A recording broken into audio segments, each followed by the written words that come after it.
contar hoy aquí, o esta tarde, que empiece la sesión con la profesora Pilar. Igual que ocurre con todos los posibles ponentes, pues para mí es una satisfacción, puesto que lo conocemos desde muchos años. Es, aparte de compañera de la actualidad, es un referente para mí a nivel personal, puesto que es una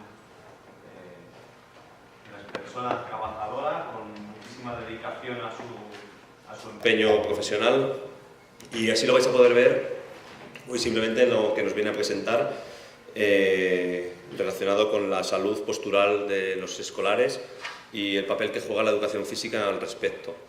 ¿Qué cabe decir? Que su actividad investigadora pues gira en torno a todo lo que es la rehabilitación postural tanto del deportista, los diferentes deportes, la iniciación deportiva, guías para la prevención de riesgos cardiovasculares. Por lo tanto, yo creo que es una excelente intervención la que vamos a poder disfrutar y a la cual os invito a que luego hagáis cualquier consulta que estiméis oportuna al finalizar y que creo que se enriquecerá la propia intervención. Entonces, sin más, pues bienvenida. Esta es tu casa, como sabes, y aquí estamos para aprender, ¿vale? Gracias. Bueno,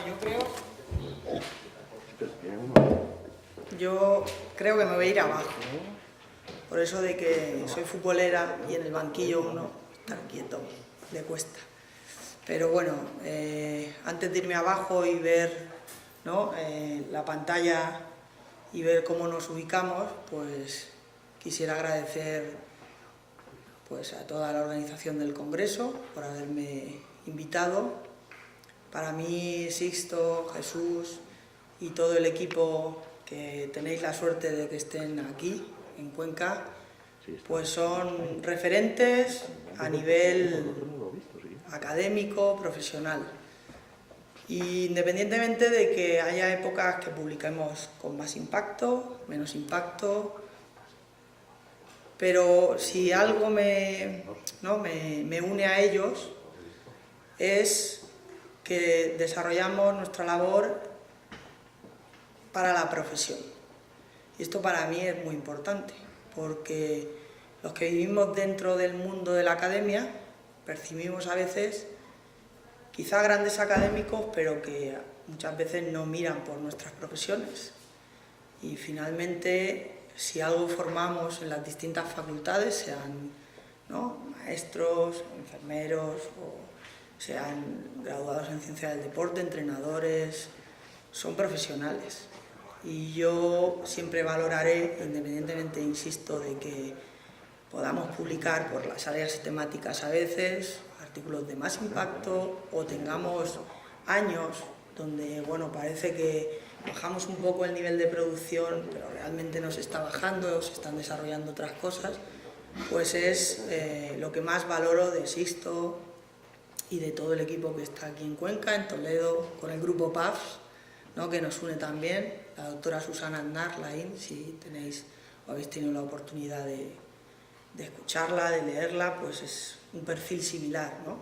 Gente que amamos nuestra profesión, que intentamos transmitir eso en los distintos foros a los que nos invitan, y yo por eso siempre agradezco que te inviten. ¿Por qué? Porque muchas veces si no te invitan no puedes contar lo que estás haciendo, ¿no? Y por lo tanto hoy vuelvo a agradecer al equipo que ha organizado este curso, a la facultad de aquí de Cuenca y al decano, que yo creo que está haciendo un buen trabajo y espero que siga en la batalla, aunque ya sabéis que la gestión muchas veces pues es dura y no es para siempre, pero hay que aprovechar que la gente con talento y con cariño y amor a su profesión esté en los puestos de gestión. Por el tema diré, ya me voy bajando, que como vais a poder, espero, analizar y ver, es un tema que a mí me apasiona.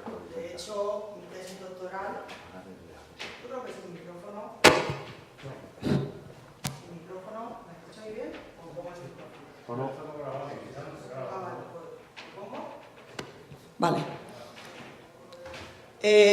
Es el tema donde yo desarrollé la tesis doctoral, por lo tanto es mi origen. Mi origen es un grupo multidisciplinar dirigido en este caso el grupo de investigación por un traumatólogo, donde también hay médicos rehabilitadores, hay fisioterapeutas, hay maestros, hay profesores de educación física y, por lo tanto, el trabajo que vais a ver hoy, yo siempre lo digo, no sería lo mismo si en el grupo de investigación en el que yo me inicié solo hubiéramos sido, ¿no?, licenciados en ciencia del deporte, o solo fisioterapeutas, o solo... Yo creo que todos los de este grupo, que es el origen, y esta imagen es el origen, ahora hay nuevos grupos, gente que, ¿no?, que bueno, que ya no está, que ha dejado de estar en el grupo por diversos motivos o porque se ha ido a otros grupos, pero creo que esa multidisciplinariedad suma y no resta. Y yo eso siempre se lo he intentado transmitir a mis alumnos, porque una de las grandes partes donde yo doy docencia, en las distintas universidades que yo he dado clase, es en el área de la salud. Asignaturas como prescripción del ejercicio físico, como recuperación funcional del deportista, son las dos asignaturas donde yo he impartido la mayoría de los créditos y son dos asignaturas donde yo creo que el trabajo multidisciplinar es importante, independientemente de que cada profesional tenga su competencia, tenga que desarrollar su trabajo y que muchas veces en la realidad no haya a veces esa conexión tan directa como puede haber o como sería lo utópico. Pero sin embargo, yo creo que esa es la idea que hay que transmitir. Debemos sumar, todo el mundo tenemos una parte en todas las áreas y según la competencia y el profesional que yo sea, tendré que maximizar mi trabajo.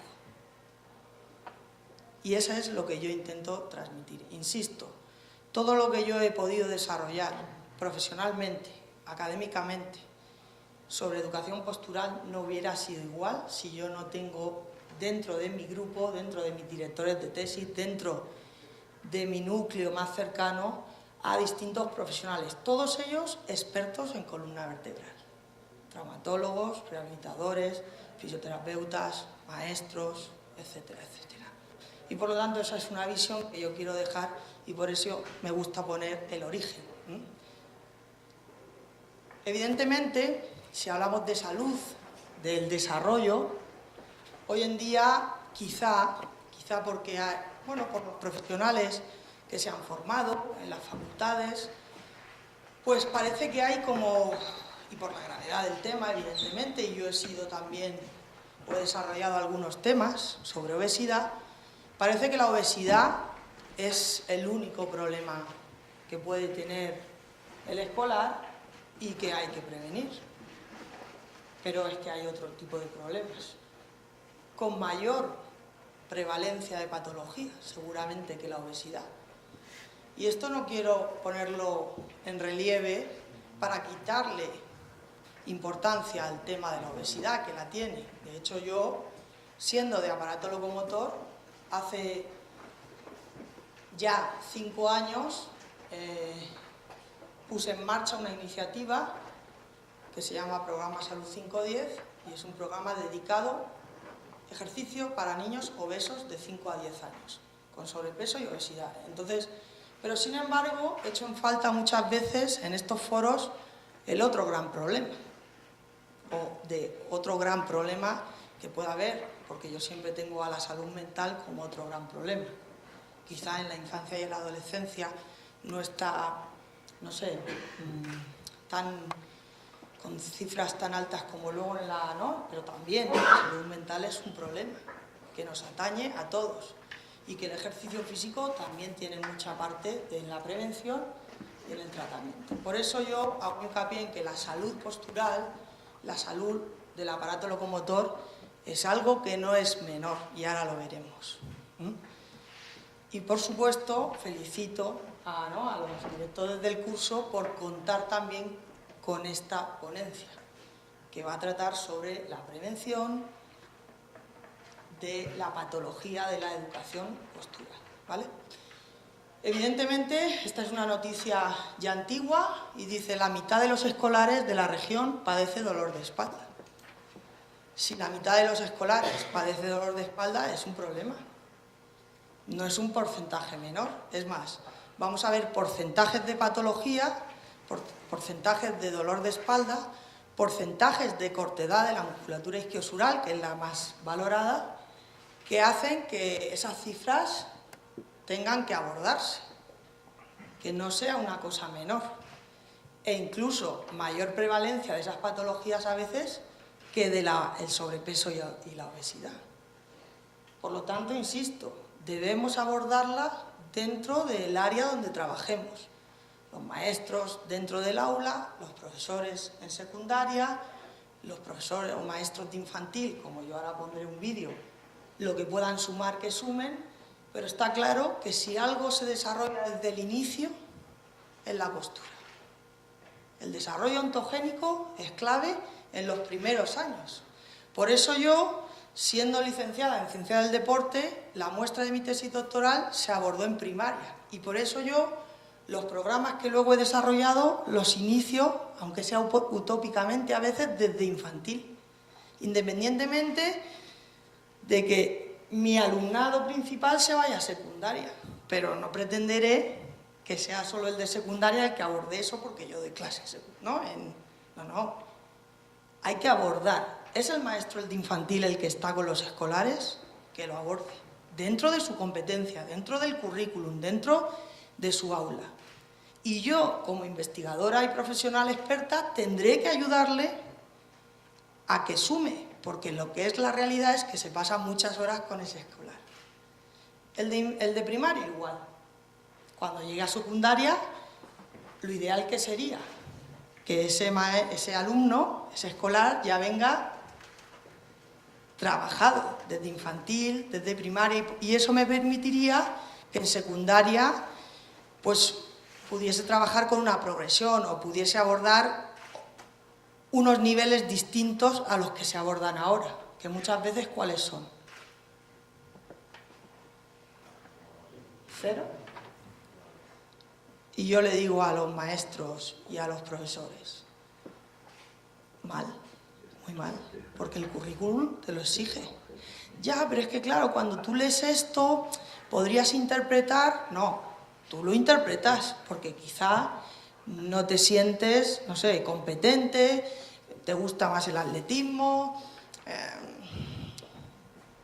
pero el currículum deja claro desde hace mucho que la educación postural es un contenido importantísimo, con ítems, con criterios, me da igual que estemos en LOE, el OCSE, el 11, que dejan claro que este contenido hay que trabajarlo. ¿Cómo? Luego podemos establecer un debate. Evidentemente luego vienen los constructivistas y le ponen pega a alguna cosa de tu metodología. Pero yo siempre le digo lo mismo, trabaje. Trabaje porque el currículum lo exige, porque la ontogénesis lo requiere y porque la salud postural de los escolares, ¿cómo la podríamos calificar? ¿Qué piensa?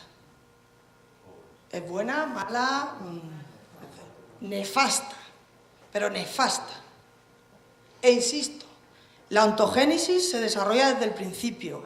Las horas que yo le he dedicado a una tesis y no se las he dedicado a la columna de mis hijos, ¿suman o restan para su columna? Restan, yo sé. Por lo tanto, todo el tiempo que haya que trabajarlo habrá que trabajar desde el principio. Entonces, piensen en esa idea y ahora vamos a dar algunos datos de por qué la educación postural debería tratarse, insisto, desde infantil.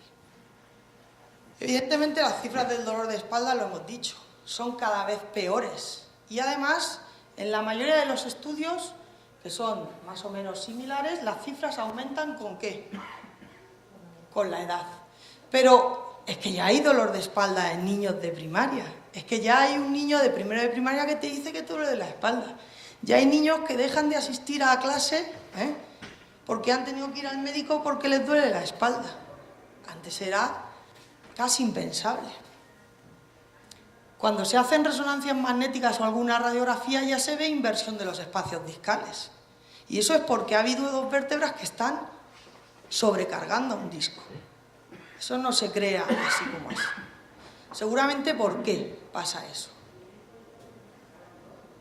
¿Qué hace el niño y en qué posición normalmente? La sedentación. Evidentemente es una postura que hay que abordar. ¿Y cuántas horas se pasa el niño sentado en el colegio? Demasiadas, seguramente. Demasiadas para la obesidad, pero para la postura y para el aparato locomotor, excesivas. Si ese niño se sienta mal, no duden que el disco sufre, que la vértebra que está creciendo sufre y que por eso luego, cuando tú haces una radiografía, aparecen los acuñamientos vertebrales, aparecen las inversiones de espacios discales, aparece la fisura, la hernia, la protusión discal, quizá no ahora, pero ya se va creando el patrón, ¿Y cuánta relación exacta, directa hay entre eso y el dolor de espalda?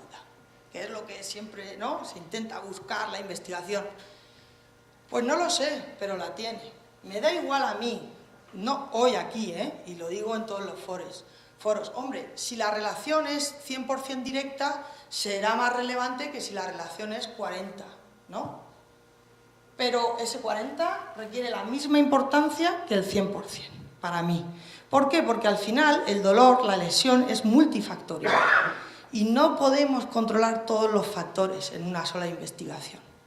Y por lo tanto, el análisis que hagamos de las investigaciones, de las publicaciones, siempre tienen que ser, para mí, parcial. Para mí siempre habrá más conocimiento fuera de la publicación que dentro. Porque un experimento no puede tener en cuenta todo lo que sí que suma para una evolución de una columna, de un conocimiento matemático, de un montón de cosas. Y es muy difícil, se lo digo yo que investigo, ¿no?, tener en cuenta todos los factores. Evidentemente los investigadores intentamos cada vez tener en cuenta más factores, estadística más global, ¿no?, redes bayesianas, análisis multifactoriales, para que intentar tener, ¿no?, cuánto pesa tal factor. ¿Son las horas de sedentación o es las horas no de sedentación pero viendo la tele? Porque ese patrón es peor que de sedentación tocando un instrumento musical.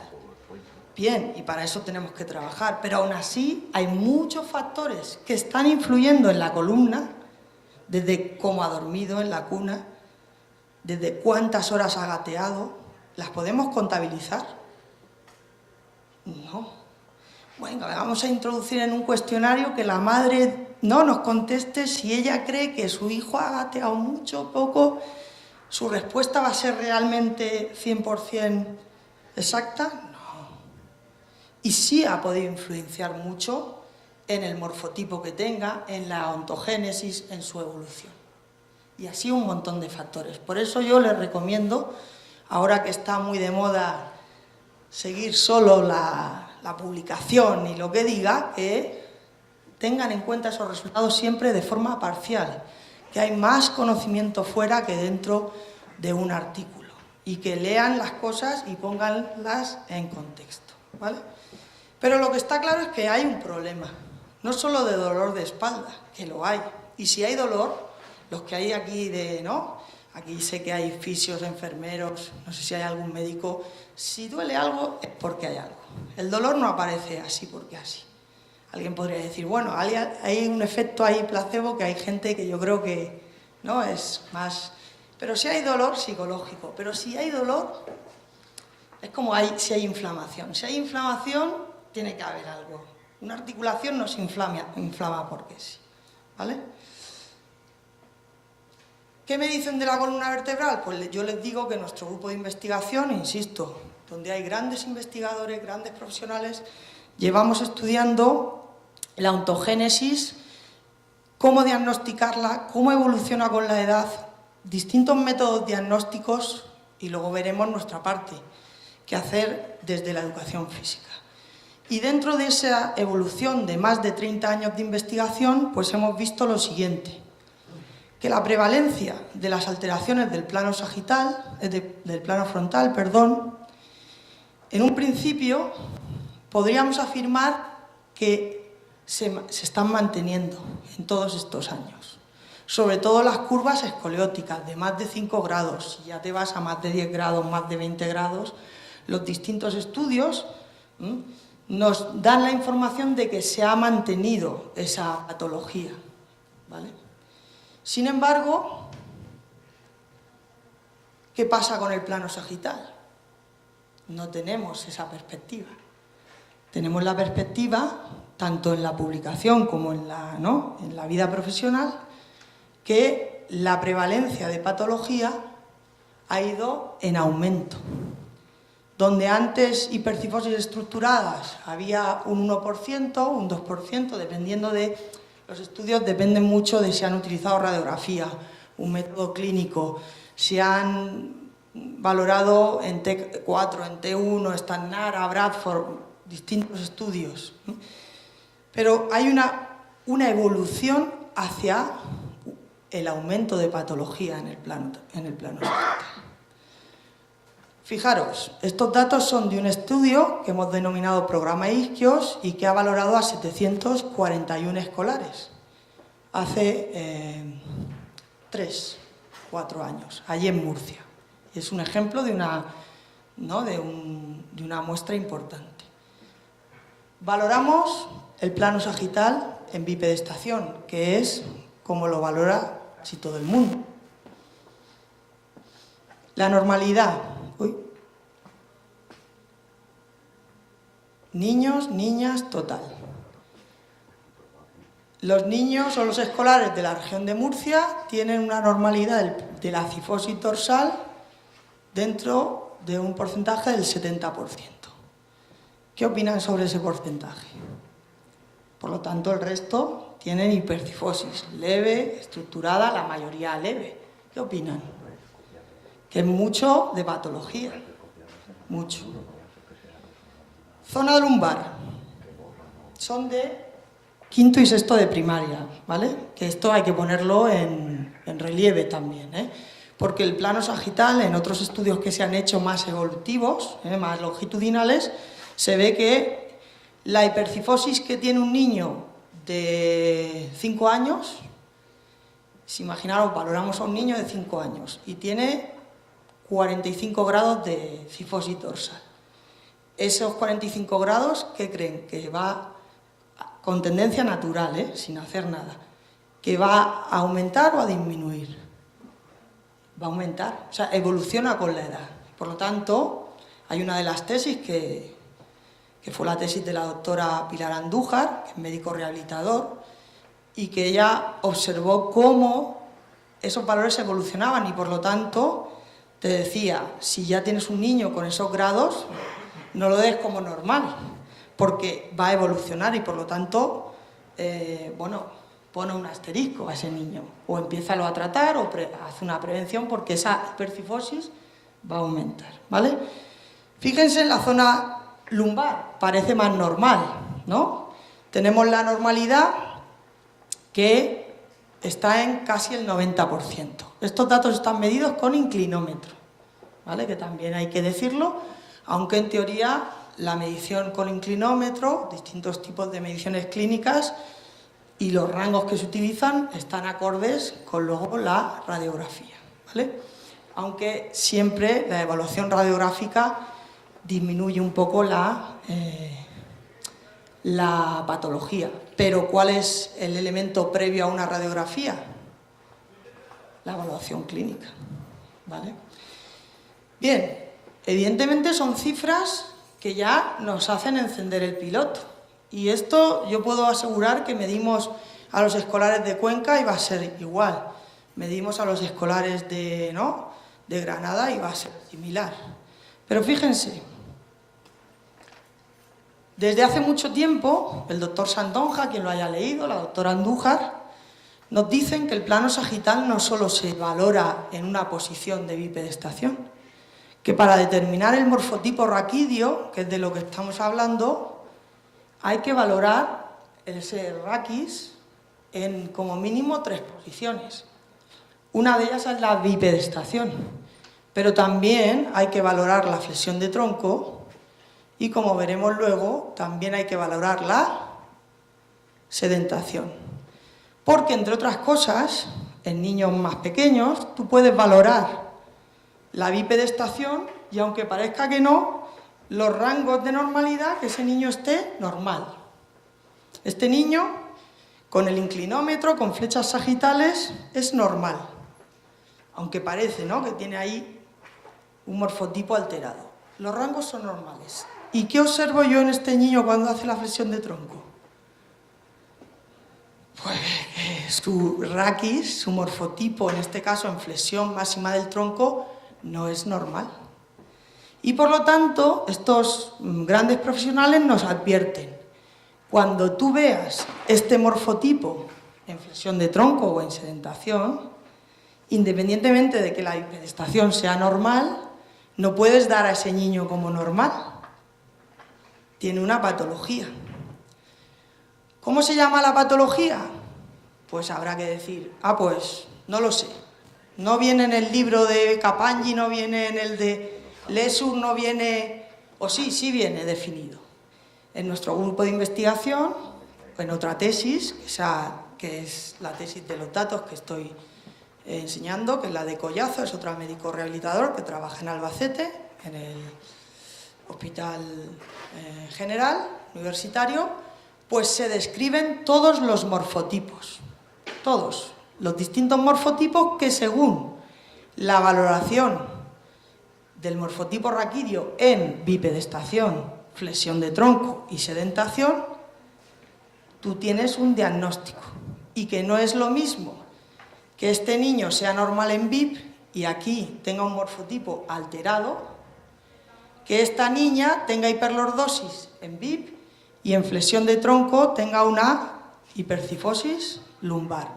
Su diagnóstico es hipermovilidad lumbar, que es un morfotipo que se suele observar en qué deportista, en la gimnasia rítmica. Pero esa hipermovilidad lumbar no es igual que la hiperlordosis estructurada.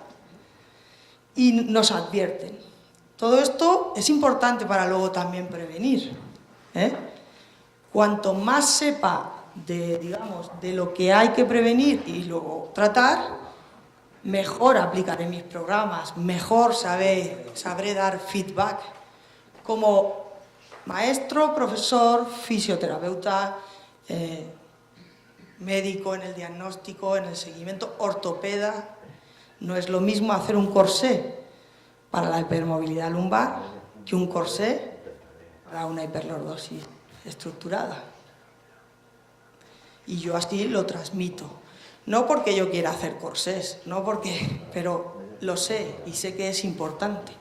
Y para mejorar ese morfotipo tendrá que hacer bien su trabajo el médico que diagnostica, el fisio que sigue el diagnóstico, lo realiza en consulta, que sigue el tratamiento, que lo trabaja, el maestro que le da un feedback o lo trabaja, etcétera, etcétera. Y el ortopeda que hace el corsé. Si él hace mal el corsé, todo lo demás puede no servir, ¿vale? Pero fíjense, cuando yo tengo en cuenta esos morfotipos, si nos hemos asombrado de la patología que hay en bipedestación, pues ¿qué vemos? Que cuando valoro la flexión del tronco, zona dorsal y zona lumbar, fíjense la normalidad en qué queda. La zona dorsal parece que aún se mantiene, ¿no?, ese porcentaje de normalidad. 86, 84, 85. Pero fijaros la zona lumbar. La zona lumbar ha disminuido la normalidad. Son niños que de pie tienen una lordosis normal, pero que cuando hacen la flexión de tronco, o como veremos luego, se sientan, ¿cómo tienen su plano sagital? Alterado. Y por lo tanto tú no le puedes decir a ese niño que tiene un morfotipo normal, porque tiene un morfotipo alterado. ¿Cuál es su nombre? En uno es hipercifosis funcional lumbar, en otro es cifosis total, en otro es hipermovilidad lumbar. Es complejo el plano sagital, muy complejo. Pero insisto, hay que ponerlo en relieve, porque finalmente tú le puedes estar dando a un niño un feedback, a una madre, de que su morfotipo raquídeo es normal cuando no es normal. Y al final, ¿cuántas horas está sentado el niño? ¿Cuántas flexiones de tronco? Cada vez menos, pero ¿cuántas flexiones de tronco se hacen por movimiento en la vida diaria o en un deporte o en clases de educación física? Muchas también. Por lo tanto, si yo tengo un morfotipo, sea funcional, sea más estructurado, alterado, eso va a generar una sobrecarga que se va a acumular ¿en dónde? Vértebra, disco, ligamentos, musculatura, que al final va a crear un patrón lesivo y o doloroso. Y por lo tanto, tengo que tenerlo en cuenta. Pero, evidentemente, hay más patología actualmente en el aparato locomotor que en la condición metabólica, obesidad. ¿Se conoce? Seguramente menos. ¿Se le da importancia? ¿Ustedes qué piensan? ¿Poca o nada? En las mismas facultades, en las mismas planes de estudio. Y sin embargo, es un ámbito de mucha relevancia. Evidentemente, cuando yo valoro la sedentación, si hemos dicho que la sedentación de los escolares cada vez es peor, esto se ve en los resultados. Ya no solo se ve en la zona lumbar, sino también en la zona dorsal. Fíjense, aquí tenemos los rangos y tenemos la normalidad de la zona dorsal cuando se sientan. Menos de la mitad de los escolares se sientan con una cifosis dorsal dentro de los rangos de normalidad. ¿Cuáles son los rangos de normalidad? Pueden preguntar, si tienen alguna duda, comentario, que sea interactivo. Si lo están pensando y quiero levantar, levanten la mano. Pues son rangos que están definidos y son aquellos que no sobrecargan la estructura. Se ha hecho estudios con radiografía, se analizan los acuñamientos, los espacios discales, y en esos rangos es igual que el IMC o el perímetro de cintura, cadera, pues se supone que la normalidad está fijada en aquellos rangos donde en este caso el aparato osteoarticular no sufre, no se sobrecarga. Y la patología son rangos donde fuera de esa normalidad se va sobrecargando esa estructura y al final, insisto, puede crear lesión y o un patrón doloroso, ¿vale? Zona lumbar, fíjense, la normalidad dónde está.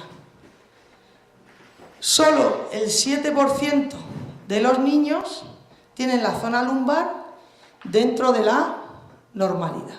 Y fíjense que la normalidad está definida en la zona lumbar en más o menos 15 grados. ¿Qué quiere decir? Que tan normal en esos patrones es tener 15 grados de lordosis cuando te sientas, como 15 grados de cifosis lumbar. Imagínense si pusiésemos la normalidad solo con lordosis. Y lo digo, y aunque no sea el tema en cuestión, porque esto quizás es demasiado técnico, pero la cifosis lumbar, la cifosis dorsal, por supuesto, es algo normal. Cuando yo me flexiono, debido al fenómeno flexión-relajación, lo normal es que aparezca una pequeña inversión, en este caso, de la curvatura lumbar. Es lo normal, no es lo normal que una persona se flexione así. Si yo flexiono el tronco y aparece lordosis, ¿qué tendría? Hiperlordosis estructurada. O sea, lo normal es que aparezca una leve cifosis, tanto sentado a veces como en flexión de tronco, ¿vale? Quizás es un detalle un poco técnico, pero me gusta también añadirlo, ¿vale? Entonces, ¿qué nos dicen estas cifras de prevalencia? Que el plano sagital no solo ha ido perdiendo normalidad, sino que si se tiene en cuenta todo el morfotipo integral, que es como se debe valorar el plano sagital, los escolares no gozan de buena salud. Y es una salud que va a ir a peor y creando patrones lesivos que en el futuro serán bajas laborales, mala calidad, lesiones deportivas, no sé. Pero esa es la realidad y que por lo tanto tenemos que trabajar, evidentemente, en los distintos ámbitos. Unos más con la prevención, otros ya en el tratamiento, porque muchos de estos escolares necesitarían no solo que su maestro aborde la educación postural, necesitarían ya un tratamiento específico para intentar que esa postura, bueno, pues mejore, evidentemente, ¿vale?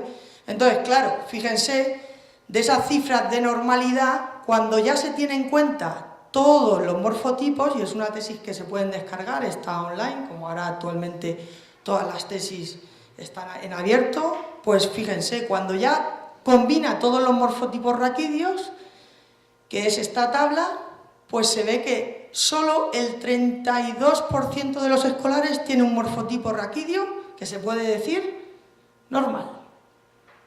Todos los demás escolares tienen alguna desalineación. ¿De qué tipo?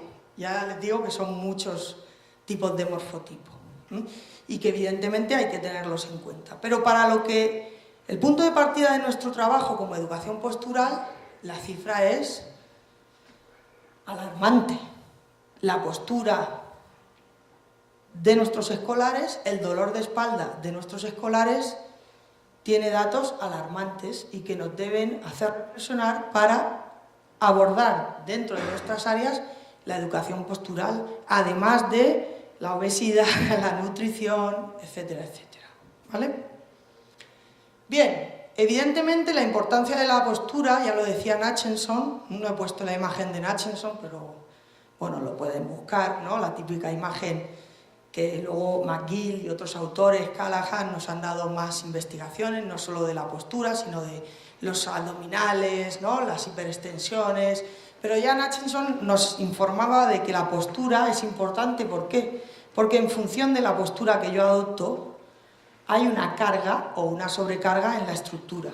Vértebra, disco, ligamentos en la estructura. La mayoría de estudios están hechos con traductores de presión intradiscal y por lo tanto te dan ese dato en relación a la presión intradiscal. Pero si el disco sufre, también sufre la vértebra.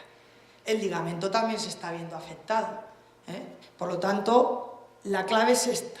La postura que yo adopto afecta a, en este caso, la estructura ósea, discal, ligamentosa. Pasaría lo mismo en la rodilla o pasaría lo mismo en el hombro, ¿vale?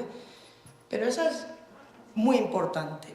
Por eso yo a mis alumnos les digo, si yo tuviese que elegir, y les digo ahora esta pregunta, solo puedo trabajar una cosa, lo ideal es trabajar todo, pero si yo tengo un bloque que es higiene postural, otro bloque que es fortalecimiento, otro bloque que es flexibilidad, y les pregunto, solo pueden elegir uno, no se puede trabajar los tres, ¿cuál elegirían para trabajar?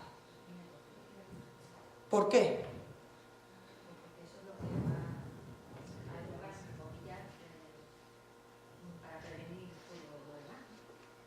¿Alguien piensa diferente? Que insisto, que no es malo pensar diferente, es un debate, ¿no? Yo todo esto lo he ido reflexionando, insisto, leyendo a Busquets, las cadenas musculares para mi tesis doctoral. Yo le digo a mis alumnos, ¿qué estudian ustedes?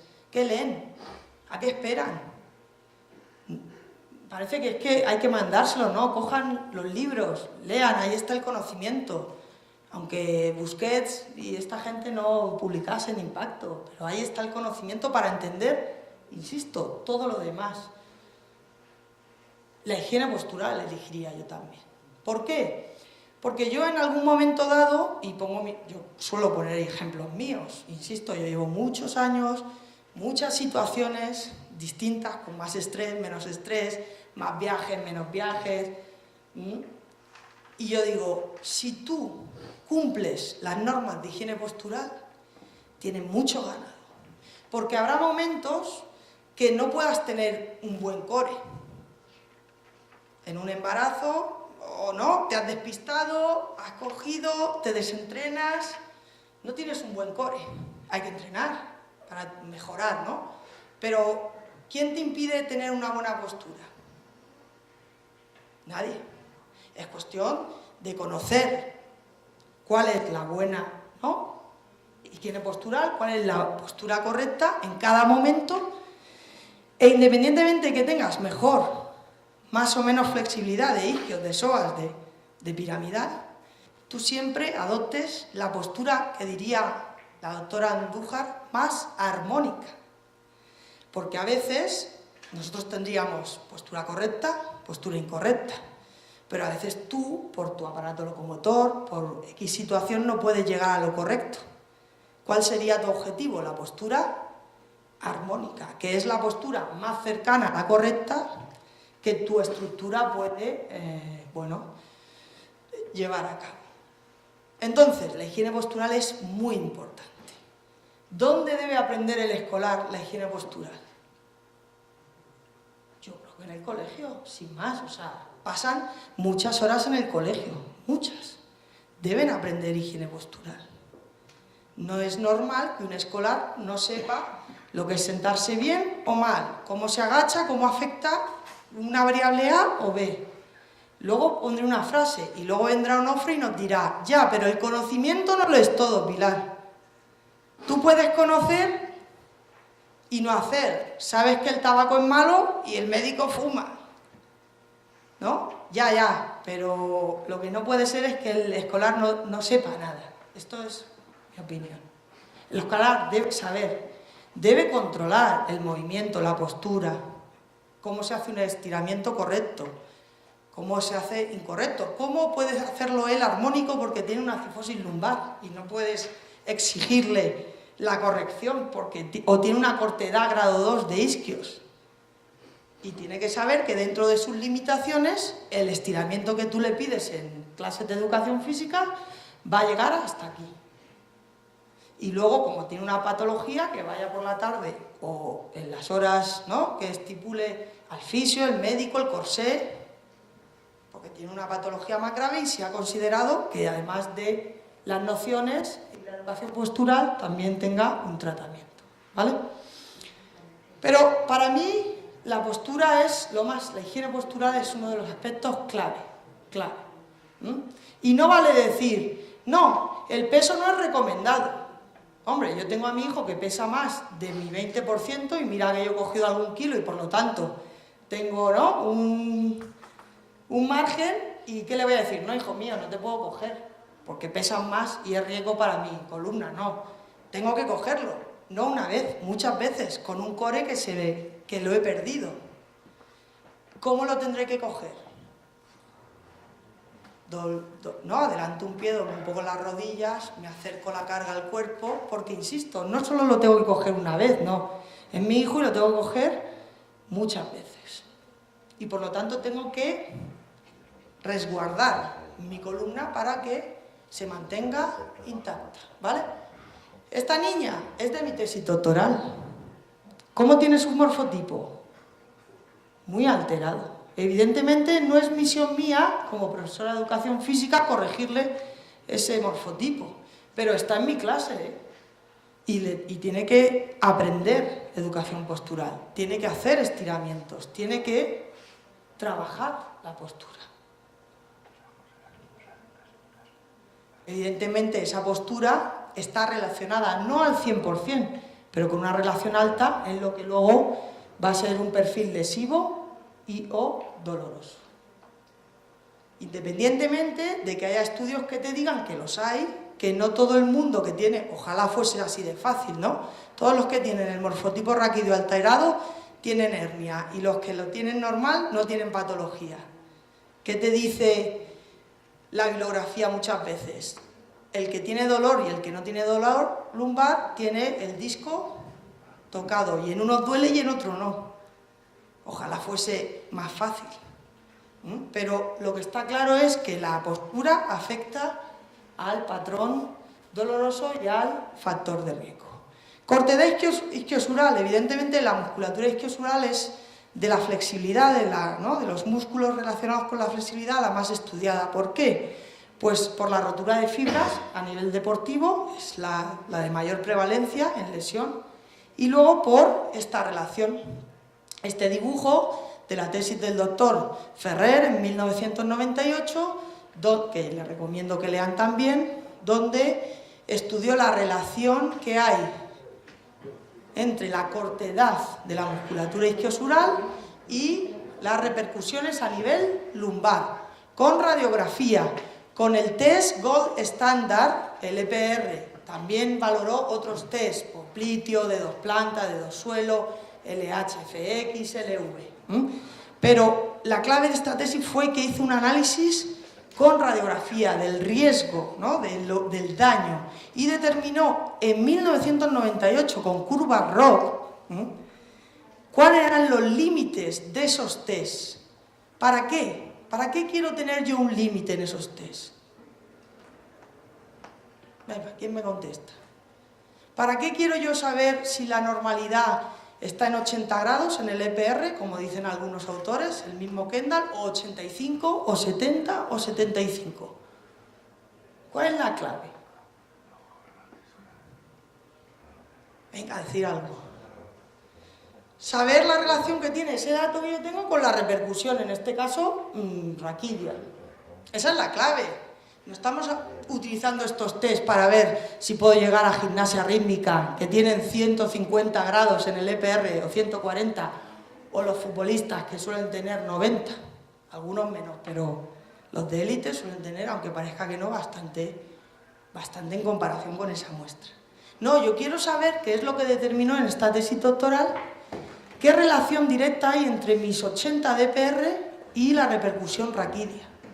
Y con curvas ROC determinó que los 75 grados o para abajo ya es grado 1, porque ya hay cierta repercusión. ¿Repercusión dónde? En la vértebra con los acuñamientos y en la inversión de los espacios discales. Y el grado 2 ya hay mucha repercusión y por lo tanto es una persona a la que se diagnostica como síndrome de isquiosurales cortos. Para eso se determinan y se hacen estos estudios y nos interesa saber el dato. ¿Y ese dato es diferente en chicos o en chicas? ¿Qué creen?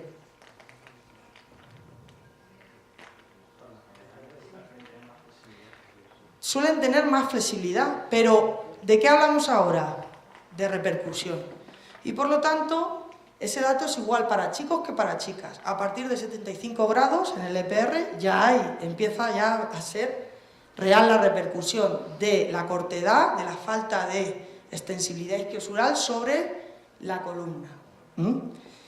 Claro, podría alguien ahora decir, ya Pilar, ¿y la que tiene mucha flexibilidad puede tener también repercusiones en el raquis? ¿Ustedes qué creen? También. Lo que pasa es que ahora nos hemos ido, ¿no?, al sector de cortedad, que es lo que se suele analizar, ¿vale? Evidentemente, ¿cómo creen que están los escolares de flexibilidad, de extensibilidad isquiosural? ¿Bien o mal? Bien, fatal. Vamos a ver los datos de esta tesis doctoral. Fíjense, medidos con el test, en teoría, gold estándar, que es el EPR. Ya sabemos que los test lineales tienen unos inconvenientes, alguna ventaja de aplicación, de funcionalidad. Luego están el LV, el LHFX y fíjense, EPR, normalidad, 30% de normalidad. Evidentemente los escolares de flexibilidad están fatal. ¿Qué hay que hacer para mejorar esos valores? Estirar. Yo no veo trabajar, entrenar, estirar. Yo cuando escucho a algunos gurús decir que no hay que estirar, que el estiramiento no previene la lesión, digo, ya lo que nos faltaba. O sea, tenemos escolares, no he dicho deportistas, con un aparato locomotor deficiente, con unos rangos de flexibilidad deficientes. Y ahora se pone de moda que no hay que estirar, digo, pues ya lo que nos faltaba, con lo que nos cuesta trabajar la flexibilidad, con lo que nos cuesta a todos en general. Lo que nos faltaba es que tal jugador, tal deportista, tal escolar, tal entrenador lea esto. Bueno, para eso también estamos aquí, para intentar poner a veces un poco de cordura fuera de ese artículo hipotético, metaanálisis, que dice, y yo le digo, ¿te has leído el metaanálisis? Algunos me dicen, no, entonces ¿por qué hablas? Ya, pero leí el Twitter, ya. ¿Te has leído el metaanálisis? Sí. ¿Te has leído los estudios que coge el metaanálisis? No, pues yo sí. Ya te los puedes leer. Cuando te los leas, hablas conmigo. Porque igual cambias de opinión. ¿Vale? Lo digo porque hoy en día vivimos en un mundo científico divulgativo a veces bastante complicado, ¿no?, de digerir. Por los que somos académicos, imaginaos los que acabaron la carrera hace años y se dedican, no sé, a leer un Twitter o a leer 4 cositas, ¿vale? Bien, ¿cómo están los escolares? Mal. ¿Desde hace tiempo? Sí. ¿Cuál es la evolución? Negativa. Pues hay que trabajarlo. Aquí entra nuestra parte, ¿vale? Pero lo anterior es muy importante también, e insisto, no podría haber explicado ni mostrado esos datos, ni dirigido esas tesis, junto a mi compañero, el doctor Fernando Santonja, si no hubiera tenido un conocimiento previo de ese equipo multidisciplinar que yo tanto valoro. Hubiera sido imposible tener esa visión e incluso aportar entre todos la evolución del conocimiento. Entonces, ¿el contexto escolar? Bien, estas son nuestras líneas de investigación. Son los isquios, son el morfotipo, plano sagital, ya saben por qué, el plano frontal ha evolucionado menos, las cifras de prevalencia son menores, conforme aumenta y hablamos de escoliosis y no de actitud escoliótica, también disminuyen y el efecto, ¿no?, de la prevención podríamos decir que es bastante menor en relación al plano sagital. Por eso nosotros siempre nos hemos centrado en el plano sagital. Entonces, y por eso me gusta seguir poniendo, LOXE-LOE, aunque ya hemos avanzado en leyes y seguiremos avanzando, desde el inicio todo el currículum aboga porque se trabaje la educación postural dentro del currículum y fuera del currículum. Y de ahí sale nuestro origen y la primera tesis doctoral, que fue la del doctor Pedro Luis Rodríguez, que fue también a su vez mi director de tesis. Y no solo porque éramos enamorados de la columna vertebral, y lo somos, sino porque el currículum lo exige. Lo exige el de primaria, lo exige el de secundaria y también, bueno, el de infantil. Y por lo tanto, si lo exige el currículum, lo cual es lógico viendo el panorama, debemos aportar investigación y, con práctica, ¿vale? Entonces, ¿qué teníamos cuando empezamos a investigar y actualmente sigue muy parecido? Pues le diría que la mayoría de estudios de la bibliografía internacional focalizan y plantean propuestas que van muy orientadas ¿a qué? A la higiene postural. Que por un lado podríamos decir, bien, hemos dicho que la higiene postural es lo más importante, pues parece lógico que si se plantea una intervención de 3 semanas, de 1 semana, de 12 semanas, se focalice en la higiene postural. Pero, sin embargo, nuestra perspectiva iba desde aportar dentro de la educación física. Y eso nos daba un valor añadido. ¿Cuál es? ¿Cuál es? Que estamos ahí todas las semanas, que trabajamos con ellos. Nos van quitando horas, pero aún así 2 horas a la semana. Venga, 2 horas exactas, no, Pilar, 45. Bueno, pero estás con los escolares todas las semanas, son tuyos, año tras año. Y esto nos daba un poder de decir, podemos aplicar estas sesiones y todo lo que queramos, porque están con nosotros trabajando. Y el currículum dice que trabajemos tonificación, flexibilidad, conocimiento del cuerpo, higiene postural, sedentación, y los tenemos. Por lo tanto, ¿qué podremos aportar nosotros para que esa ontogénesis de la columna vertebral y del aparato locomotor mejore y no vaya hacia peor? Bueno, pues con esa idea desarrollamos estas primeras tesis doctorales. ¿Cuál era nuestro objetivo? Pues era así de sencillo. Nosotros queríamos aplicar programas de intervención que fuesen no solo de higiene postural, sino que trabajase el ¿qué? Toma de conciencia y percepción pélvica, fortalecimiento de la musculatura del tronco y ¿qué más? Flexibilidad. Y por lo tanto tienes todas las, ¿no?, como las 4 patas. También podríamos añadir respiración, concepto, que luego lo veremos. Pero lo podemos no solo enseñar, sino desarrollar con ellos. Insisto, que ahora veremos, y hay gente que dice, ya Pilar, yo lo veo demasiado conductista. Y yo le digo, bueno, quizá, pero es que se trata de que hay que mejorar estos valores de flexibilidad. Y yo no entiendo otra forma de mejorarlos que trabajándolo. Si quieres enseñarle que este músculo se llama isquiosural, igual tienes otras metodologías, pero si tú quieres mejorar la flexibilidad, o estiras, o no sé, yo no conozco otra metodología. Entonces se trata de que nuestro objetivo, ¿qué era? Conociendo el morfotipo que tenían los escolares, la evolución del plano sagital, la flexibilidad que tienen los escolares, su evolución y el dolor de espalda, dijimos, vamos a diseñar programas de educación postural que, insisto, abarquen más que la higiene postural, que estamos, ¿no?, de acuerdo en ello, pero que intenten mejorar, ¿o qué? O que no empeoren los valores. Si ya la tesis A no ha conseguido mejorar tanto, pero ha conseguido mantener la normalidad, ¿qué le tendría que decir yo en la conclusión? ¿Que el programa es bueno o malo? ¿Qué piensan? Hombre, yo digo, ha sido positivo, porque está por lo menos frenando Es que esto yo me lo encontré en una última tesis que hemos dirigido. Mi compañero era como, es horrible estos resultados, y yo le dije, no, tú has puesto en valor que en vez de 2 solo ha habido una sesión, que en vez de esto se ha trabajado esto, en vez de todo el año han sido solo 6 meses, y que aún así se ha mejorado un 1%, no significativo, pero yo creo que, no sé, que es bueno. Hombre, que nos gustaría mejorar más, que nos gustaría, pero hay que poner luego los programas, las tesis en la realidad.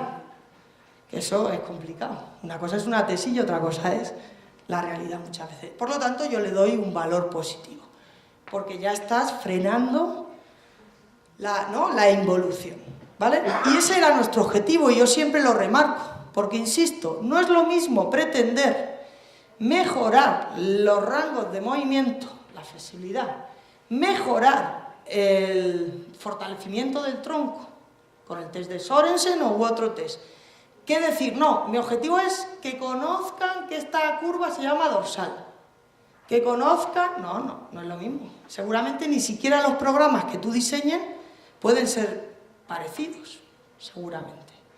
Y este fue nuestra propuesta de 1995, pónganlo en valor, hace mucho tiempo ya que llevamos trabajando. Y fue nuestra propuesta inicial. Es dentro de la clase de educación física, que tenemos 2 días a la semana, todos los escolares van a trabajar un bloque de estiramientos en el calentamiento y en la vuelta a la calma, y un bloque principal. En primer trimestre trabajarán toma de conciencia y percepción pélvica.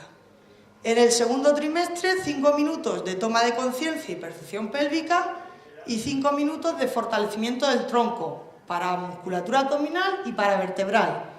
Y en el tercer trimestre, que se supone que ya han debido tener conciencia, ¿no?, saber cómo se mueve la pelvis, etcétera, etcétera, pues los 10 minutos se lo vamos a dar al fortalecimiento del tronco. 1995, antes de que McGill, Callahan, un montón de autores llegasen aquí al conocimiento. Yo por eso a veces digo, hombre, algunos, no, la mayoría los sigo haciendo, algún ejercicio lo hemos variado, alguna cosa, ¿no? Pero es que hay que poner las cosas en contexto. Y sería ilógico que con la evolución de la ciencia y de tu propia práctica no cambiases algunos detalles de tu evaluación clínica, de tu programa de educación postural, de tu conocimiento. Pero pónganlo en valor, yo así lo pongo. 1995, la primera tesis doctoral, aunque se leyó en 1998, del doctor Pedro Luis Rodríguez, ¿vale? Y este fue el origen, esta es la propuesta. Evidentemente, no pretendemos que sea aplicable a todas las clases de educación física. Seguramente aquí hay maestros que digan, Pilar, yo no sé esto, si yo lo podría llevar a cabo. Yo siempre les digo, hazlo un día, hazlo un trimestre, adáptalo. Igual no así como para una tesis, no, pero porque la clave es esta. ¿Cómo está la salud postural del escolar? Mal. ¿Qué necesitamos para mejorar esos valores de flexibilidad? estiramientos. ¿Qué se necesita para tomar conciencia de tu postura? Toma de conciencia, percepción pélvica. Hay que trabajar con los escolares. ¿Cuánto, cómo? Lo podemos debatir, pero hay que trabajar. Esa es mi opinión. Fíjense, si esta tesis, que ha tenido continuidad, es importante. Es una maestra que fue licenciada en pedagogía y luego hizo la tesis. Hoy en día está es María Jesús Fernández, está en la inspección. Y fíjense si esta tesis también hay que ponerla en valor. Conociendo ella nuestras tesis previas, pensó que aplicar el programa era bueno para sus escolares. Pero se decidió aplicar un año de programa y dejar pasar el tiempo luego, porque muchas veces no puedes seguir, y 3 años después valorar a los escolares, tanto del grupo control como del grupo experimental. Se pudo hacer porque era un pueblo donde había 2 colegios y un instituto, y en el colegio había grupos controles y experimentales y luego todos morían en el mismo instituto. Si no, eso a veces se pierde, ¿no? Esa mortandad de la muestra que dices, es que ya uno se me ha ido aquí, el otro. Entonces, fíjense en la tendencia de los resultados que encontramos. Bien, esta es la cifosis dorsal en bipedestación. El grupo experimental, tras el trabajo, disminuye.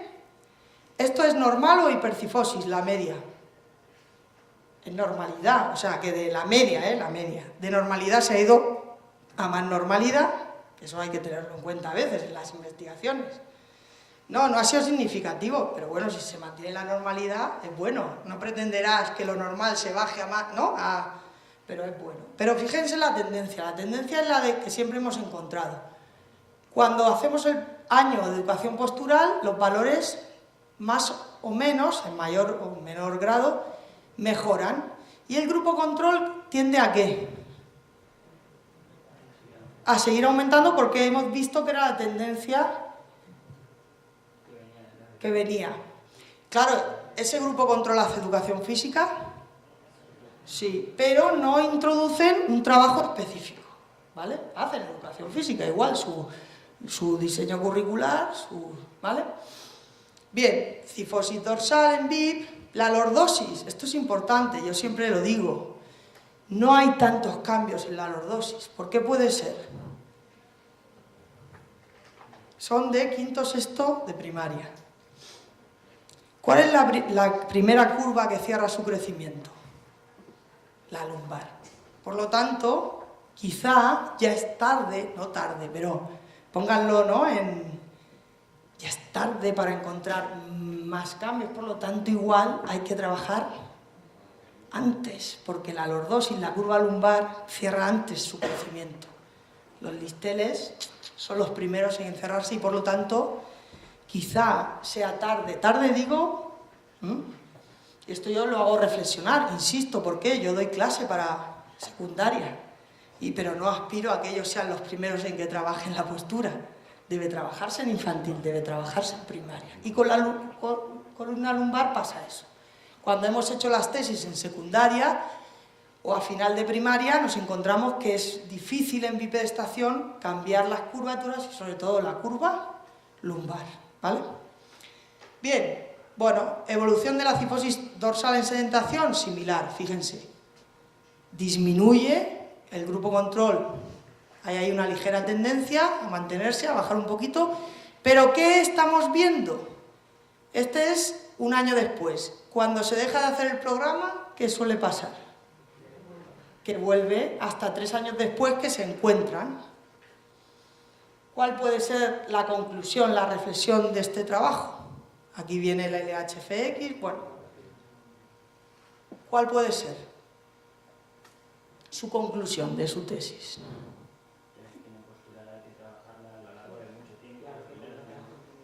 Que tiene que haber una continuidad. Que no puede ser algo aislado de un curso, ¿no? Que debe haber una continuidad si queremos mejorar y si queremos mantener los valores de normalidad. Imaginaros que tenemos escolares con valores normales, que debe ser un continuo. Bien, pues ya lo tenemos. Los datos nos animan a trabajar la educación postural por lo mal que están los escolares. Pero luego aplicamos programas y tiene unos efectos positivos, puestos en relieve de contexto educativo, no la sesión entera, 10 minutos, 20 minutos, y vemos que si se deja de trabajar, los efectos positivos se pierden. Pues, ¿qué les digo yo a mis alumnos y a los maestros que estén aquí, a los de infantil, a los fisios que están en los colegios y que colaboran con los maestros de educación física? ¿Cuál es mi información, mi feedback? ¿Cuál puede ser? Trabajen. Inclúyelo. O sea, ¿tienes tiempo? 10 años de educación física. ¿Es poco tiempo? Pues hombre, yo creo que no. ¿Que queríamos en vez de 2 o 3 sesiones? Pues seguramente, como si yo aprieto y te digo, no, en vez de 20, haz toda la sesión de educación postural. ¿Qué me diríais? Hombre, mirad, hay más contenidos en el currículum, ¿no? Bueno, ya lo sé yo, pero trabajen. ¿Queda claro? Entonces, ¿qué hemos hecho nosotros después de esto? Pues, afortunadamente, digo yo, para los escolares de la región de Murcia, hace tiempo un consejero de educación se sensibilizó ante la situación y creó un programa y que tiene su base reguladora, igual que está el programa de la fruta, ¿no? Y otro tipo de programas, y desarrolló el programa Isquios, a los que se pueden adherir los distintos colegios. Luchamos porque pongan una placa, igual que ponen bilingüe o la fruta, pero bueno, estamos ahí. Pero lo importante para mí siempre no es la placa, que sería importante, sino que llevamos más de 15 años trabajando. Y yo siempre pienso en que afortunados los escolares que han podido, por lo menos, ¿no?, aprovecharse. ¿Qué hicimos o qué hacemos en el programa Isquios? Pues como hay maestros y profesores que por sus distintos planes de estudios no han recibido toda la información o hay que actualizarse porque no, vienen nuevas investigaciones a veces, nuevas propuestas, pues hacemos un curso de formación previo que dura de octubre a diciembre, que va a empezar ahora. Ahora mismo, este año tenemos, después de ya formar o hacer el programa Isquios, más de 100 colegios, este año se han apuntado 22 nuevos y 25 ya antiguos, que son el tipo A y el tipo B. Los antiguos vienen a hacer nuevas investigaciones, a crear cosas nuevas, hoy del mobiliario, mañana de las mochilas, porque hay muchas cosas que involucra la educación postural, ¿vale? Entonces le hacemos una formación, llámenle de octubre a diciembre, a través del CPR, que en Murcia, bueno, disminuyeron los CPR, pero aguantaron algunos, y una vez que se hace la formación, se pone en marcha el programa Isquios, que es parecido al esquema original que han visto ustedes, unos ejercicios de fortalecimiento, de estiramiento, toma de conciencia y percepción pélvica. Y trabajan no los 20 minutos que se trabajaban en las tesis originarias, se suelen trabajar 10 minutos de la sesión, pero yo, ¿qué digo siempre? Que esos 10 minutos son, bueno, valiosos. ¿Son más efectivos que 20? ¿Qué piensan? No, así lo dicen las tesis que hemos dirigido y las publicaciones que hemos hecho, pero no dejan de ser por ello no valiosos. Porque, insisto, una cosa es la investigación y otra cosa es la aplicación práctica. Luego hay que negociar con el maestro, con el profesor, con el contexto escolar, y eso, para eso también está el programa Isquios. Entonces, les voy a poner dos pequeñas cosas, puesto que estamos ya cerca del tiempo. Una son 2 vídeos y una pequeña presentación. ¿Dónde está aquí? Aquí.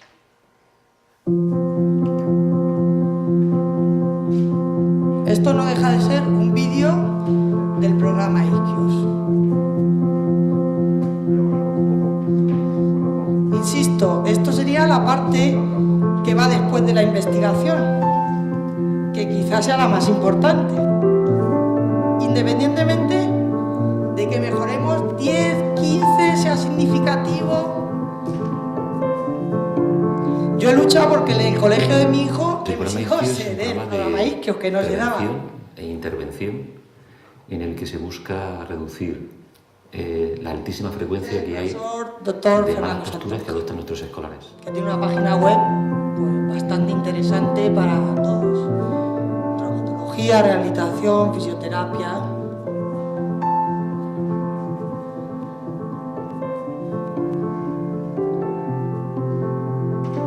Llegar al programa Isquio fue para mí algo especial porque Él es Juanjo yo Reverte, estoy una desde parte hace muchos años muy importante de- concienciado con los temas de salud en el ambiente escolar. Y fue algo especial porque esta formación venía de la mano de gente experta que precisamente sabía que iba a sumar mucho y que con ella iba a poder aportar mucho más a mi centro y a mi alumnado. Tanto el profesor Fernando Santonja como Pilar Sainz nos han aportado muchos conocimientos. Una es anti, otra que los cursos están verticales, Por supuesto, en el curso se debate, el profesor dice, este ejercicio no, tengo colchonetas, no tengo, o sea, dejamos que el maestro, que el profesor se involucre en el diseño. Ejercicios muy simples, actividades muy simples que en el día a día se pueden llevar a cabo muy rápidamente y son muchos los problemas que nuestros alumnos pueden tener si no se realizan este tipo de actividades.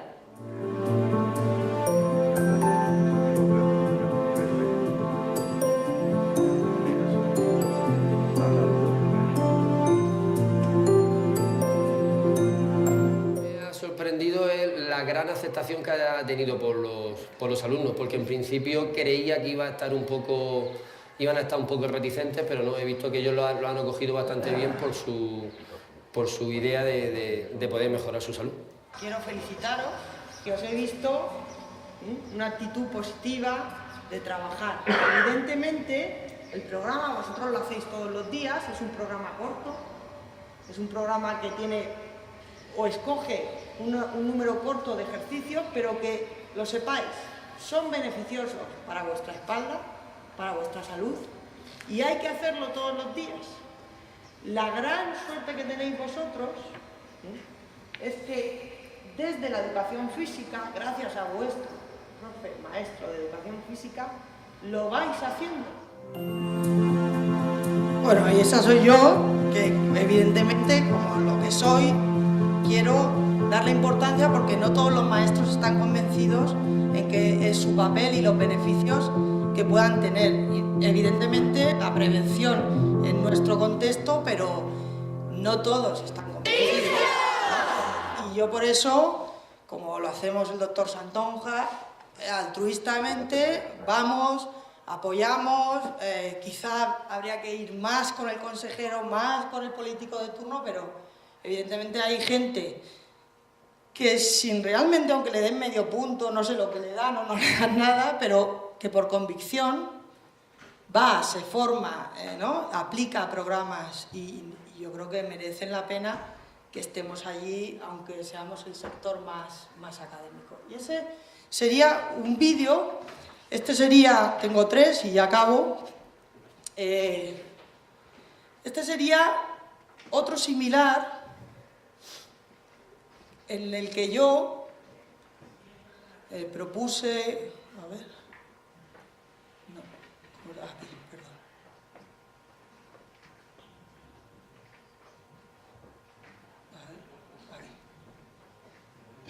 En el que propuse lo mismo a la profesora maestra, en este caso de infantil, de mi hijo pequeño.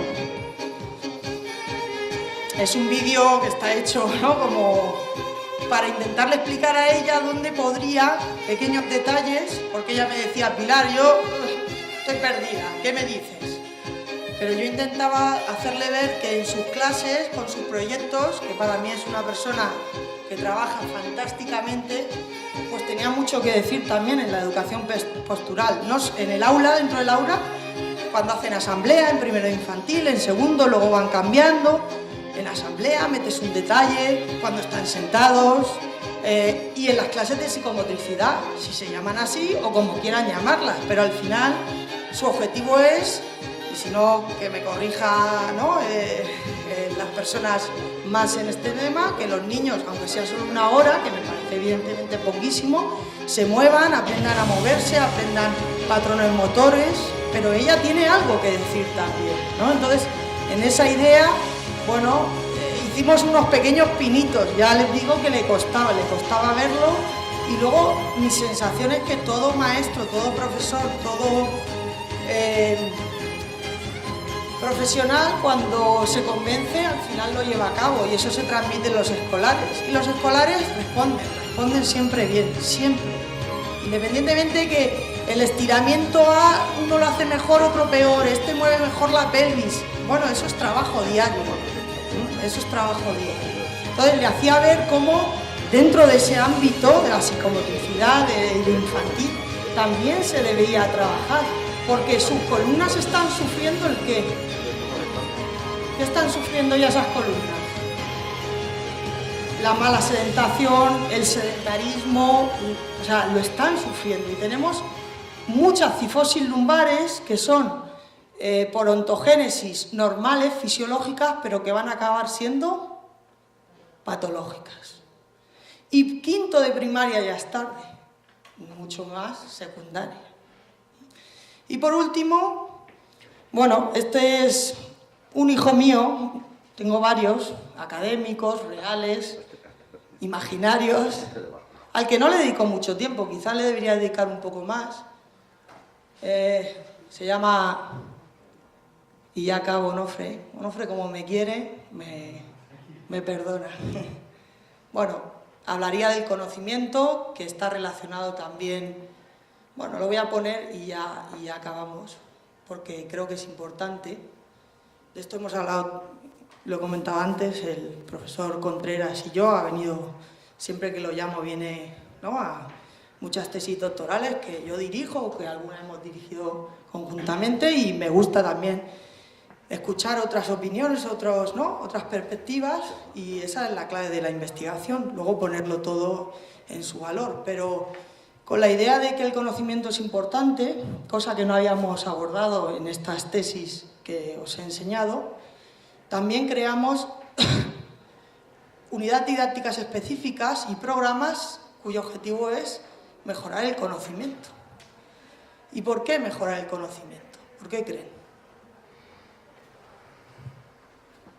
Vamos. ¿Ustedes creen? Hemos visto que la postura de los escolares es muy mala, con datos. ¿Y el conocimiento? ¿Saben o no saben? No saben nada. Y yo le digo a los maestros y a los profesores, pero ¿cómo es posible que no sepan nada de esto? Ya, pero es que claro, un examen. No, si yo no te digo que los acribilles a exámenes, sino que hemos dicho que la higiene postural tiene unos principios y unas normas y una no, y deberían sabérselas. ¿Las apliquen o no? Eso luego viene después.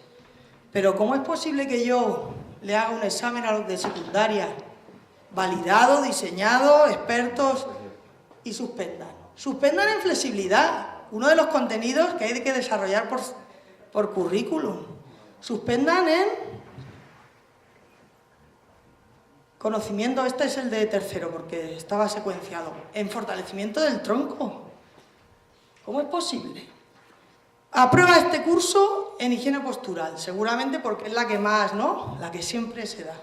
Pero ¿cómo es posible que un alumno de secundaria, que el currículum dice en primero, en segundo, en tercero y en cuarto de la ESO, que hay que trabajar la flexibilidad, que hay que trabajar la tonificación, que no sepa lo básico?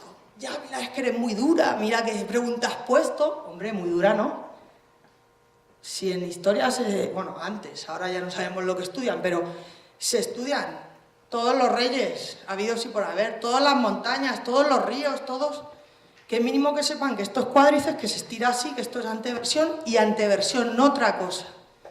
Porque Felipe es esto, no, pues esto es anteversión. Y los niños estos que han visto del isquio se lo aprenden y ¿qué dicen los maestros? Yo me he sorprendido de cómo han respondido. Pero no puede ser que el conocimiento sea tan bajo. Mi esperanza, que cuando creamos una unidad didáctica específica para mejorar el conocimiento, ¿qué suele pasar? mejoran. Y yo digo, perfecto, ¿qué hay que hacer a partir de ahora? Trabajar.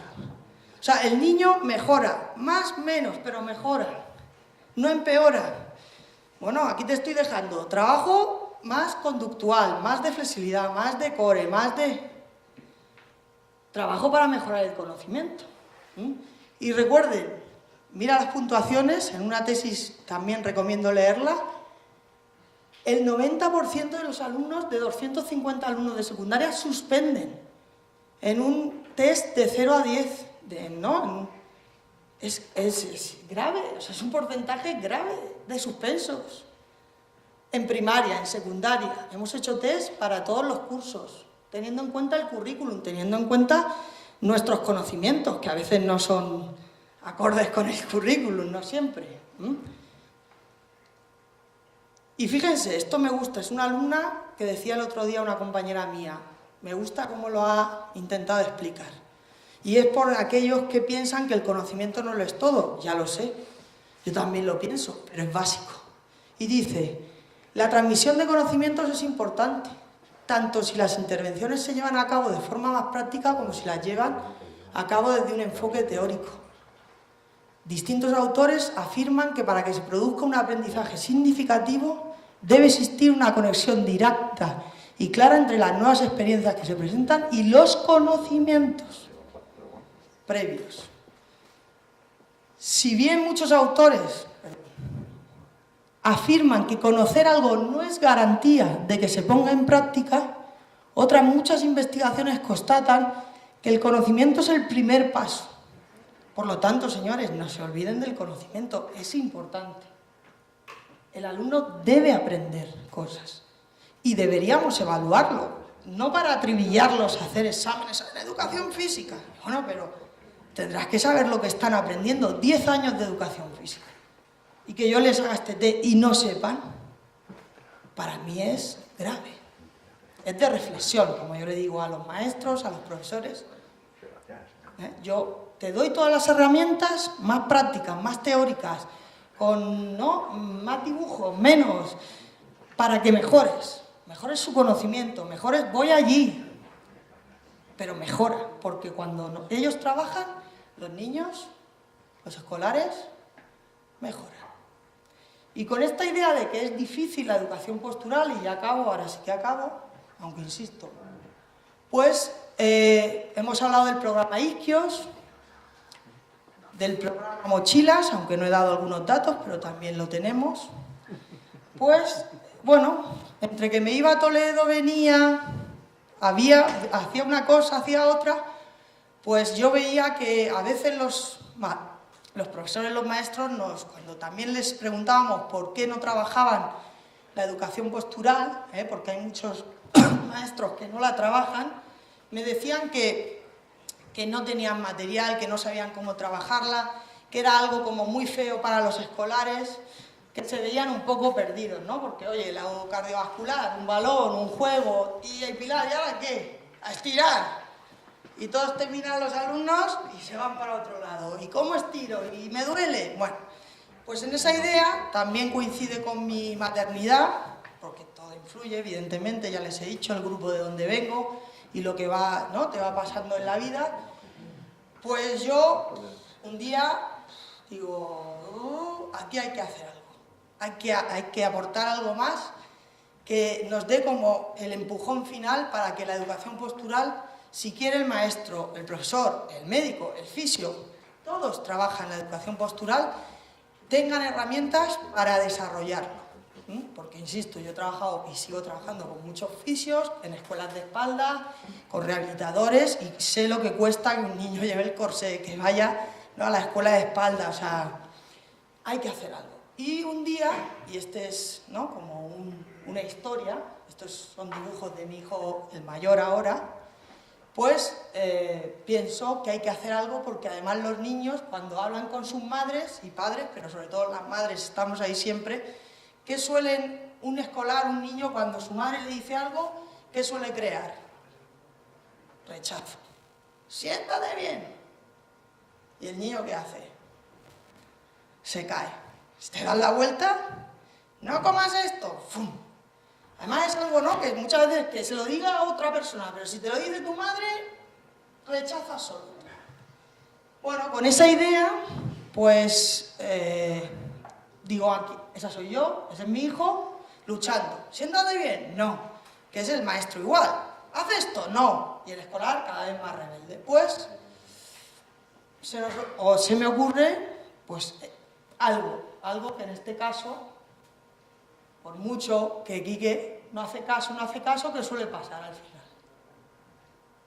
El día antes de un partido se lesiona. Dolor. ¿Por qué viene el dolor?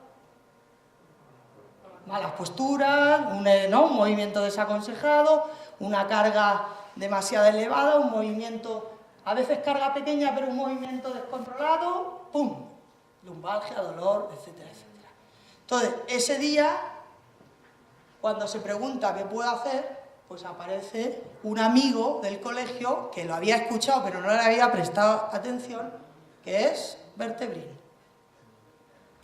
¿Quieres Vertebrin? Pues es ese. Vertebrin es una vértebra, evidentemente, que tiene unos amigos, y ya estoy acabando, y que se han creado, se denomina el programa Vertebrin, y se ha creado ¿para qué? Pues para mejorar la educación postural, los conocimientos, lo que sea, el corsé, el diagnóstico de nuestros escolares y de todos los profesionales que trabajan alrededor de la educación postural. Vertebrin es el inicio, es el primero que aparece, y luego aparecen otros amigos. ¿Cuáles son? Son disco, el ligamento y es músculo, que no dejan de ser el qué. Los 4 elementos que forman la columna vertebral. La columna vertebral, ahora volvemos para atrás, en la casa donde viven esos amigos y no otros, porque son los que forman la columna vertebral. Evidentemente, si yo a un niño de primero de infantil, y pónganlo en valor, ¿no?, en contexto, le hago a través de ellos que aprendan que la columna vertebral está donde está, que está formada por 4 elementos, que son ligamentos, que son muy importantes. No hay tiempo, un día haremos un taller, si volvemos, para que vean cómo aprenden lo que son los ligamentos, que hay músculos por delante y por detrás, que hay vértebras de distintas formas y tamaños, que hay discos que se colocan entre medias, entre casi todas las vértebras, porque no siempre hay un disco, pues ya tengo algo ganado, pienso yo, porque es difícil hacerle aprender todo esto a un escolar que no tiene ningún conocimiento. Y dentro de esos amigos aparece la chica, que es importante, porque cuando yo empiezo a desarrollar el programa Vertebrin, veo que las niñas pequeñas siempre que piden que, y conozco la coeducación, soy futbolera, pero quieren un elemento, ¿no?, femenino, y aparece Vertebrina, que además lleva su lacito, y cuando yo reparto una pegatina, ¿qué quieren las niñas? A Vertebrina, también a músculo, a ligamento, y aparece. Y por último, aparece un amigo que es semáforo, que es muy importante, pero no vive con ellos, porque no es un elemento de la columna vertebral. ¿Y semáforo quién es? El que se sabe todas las posturas, la higiene postural, y por lo tanto creamos un juego que yo lo suelo hacer con 2 cartulinas. También tengo un semáforo patentado, bonito, pero yo cuando no lo tengo cojo una cartulina roja y una verde. ¿Por qué esos 2 colores? Rojo es postura incorrecta, dolor, verde. ¿Y entonces qué dicen los escolares? ¿Y el amarillo? ¿Y qué les digo yo? No, aquí no hay amarillo, esto es en tráfico. Aquí o estás mal, porque como le des un poco al escolar, te coge todo. No. Si te saco si semáforo se pone en rojo es que estás mal sentado, te agachas mal, te estás lavando mal los dientes, porque como le dejes en lo intermedio, en escolar, entonces le digo, no, semáforo tiene 2 colores, el rojo y el verde. Y para acabar, solo hay que ponerlo en práctica, por eso quizá lo mejor sea la práctica, el llevar tu conocimiento a la práctica. Fíjense, bueno, estos son fichas que hay para distintos niveles. Vertebrin es el primero en aparecer en primero de infantil, evidentemente, es el elemento, es la columna, son las vértebras. En segundo de infantil aparecen los amigos, los elementos de la columna, pero no antes que Vertebrin y su casa, que es la columna vertebral. Bueno, en primaria se ven distintos contenidos teórico-prácticos y en secundaria también hay una serie de material. Pero para acabar, fijaros, esos son dibujos y esta sí que es la última, de hecho me despido con esta para que lo vean. Yo suelo ir cuando desarrollo este programa, puede ser muy amplio, muy corto. Yo he intentado secuenciarlo porque muchas veces tú no puedes ir a las clases muchas horas. Y además se utiliza como elemento externo que ayuda al profesor, al maestro, ¿vale? Pues fíjense, voy una hora que no es una hora. Son, no sé, 40 minutos. Y después, cuando se hace la semana de la espalda en el colegio, si se hace todo el colegio, que a veces hay colegios que lo hacen entero y le dedican una semana temática a eso, se hace un concurso, una obra de teatro que se llama Quique se sienta bien, y que hay alguna imagen muy interesante que lo hacen los padres y es genial. Pero fíjense, son dibujos de distintas edades, desde primero de infantil hasta sexto de primaria. Y fíjense los dibujos que hacen, con 40 minutos de distintos contenidos, porque está secuenciado para que el de tercero de primaria no dé lo que da el de quinto de primaria. Cuando yo veo los dibujos, y Onofre ha hecho algún trabajo y conoce gente que interpreta los dibujos de los niños, en otro ámbito, pero dicen mucho, mucho. Cuando yo veo sus dibujos, ¿qué veo ahí? Que se han enterado que si yo he dado los elementos, colocan, bueno, mejor que yo dibujo fatal, pero que niños muy pequeños colocan a los amigos y ponen músculos, ligamentos, que si hemos hablado de la higiene postural y el semáforo, lo plasman. Y por lo tanto, y acabo con esto, ¿qué quiere decir? Pero es la misma conclusión que con el programa Isquios, que el Mochilas, que Vertebrin, que lo que ustedes hagan. ¿Qué quiere decir? Que si trabajas, el escolar aprende. Y por lo tanto acabo animándoos a ¿qué? Pues a que desarrollen la educación postural, que seguramente sea de los contenidos menos trabajados, desarrollados, tanto en infantil como en primaria, como secundaria, como seguro que en bachillerato. Nada más, muchas gracias.